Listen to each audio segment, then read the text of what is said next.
Sony Unboxing. ZV-10. Unboxing. Sony Grip. Sony ZV-1 Good camera. With freebies. Camera bag. Heavy duty tripod.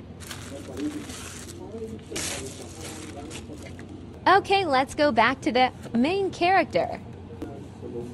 Let's open.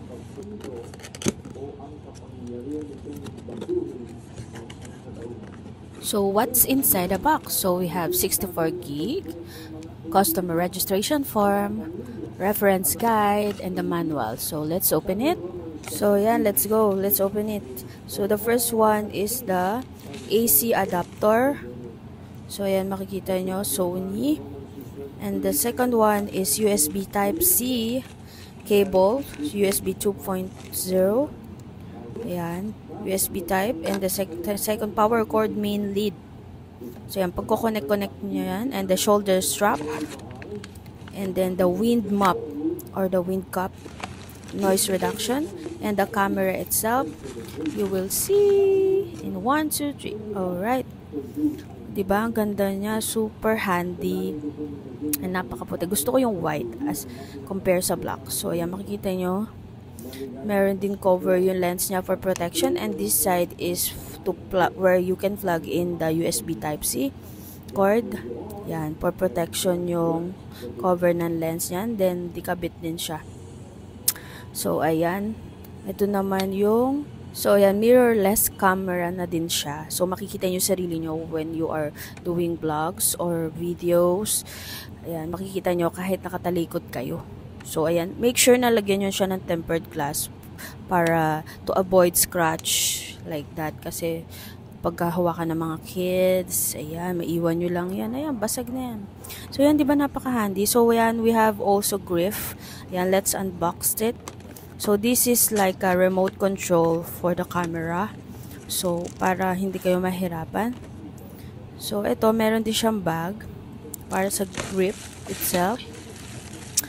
Ayan, so, ayan, first time ko nito. Pero ang ganda niya sa personal. Kasi Sony din pala siya. So, ayan, pwede nyo siyang itayo. May remote control din siya. So, ayan ay laman ng lahat ng box. So, ayan. So, ayan, I will show you how to put the battery. So, ayan, meron siyang lock lever, battery pack. So, ayan, ensure the notice corner faces correctly the memory card. So, ayan, yung lock lever, make sure na i-close mo. Then, ayan, kakabit natin yung wind map. So, ayan, may makikita nyo naman dyan, malalaman nyo kung paano siya ikabit dyan. Madali lang yan. So, ayan, para noise reduction yon kung sa labas kayo mag-vlog. So, ayan naman yung shoulder strap or bag strap. So, ayan, madali lang din siya ilagay. So, ayan, makikita nyo naman dyan, hindi ako nahirapan ng bongga. So, ayan, kung gusto nyo ilagay sa liig nyo, isabit nyo, o isakal nyo sa liig nyo. So, para handy rin siya, hindi nyo bit. So, ilagay nyo sa liig nyo. Kung halimbawa magta-travel kayo, so gusto nyo lang kumuha ng mga pictures, videos. So, ayan naman yung AC adapter or yung charger. So, i-connect nyo yan. So, ganyan siya. Hindi yan basta-basta nabibili kasi for Sony CBE1 lang siya. 1.4 process. So, ayan, ganyan yung pagkabit ng charger. So, ayan, na-open ko na siya.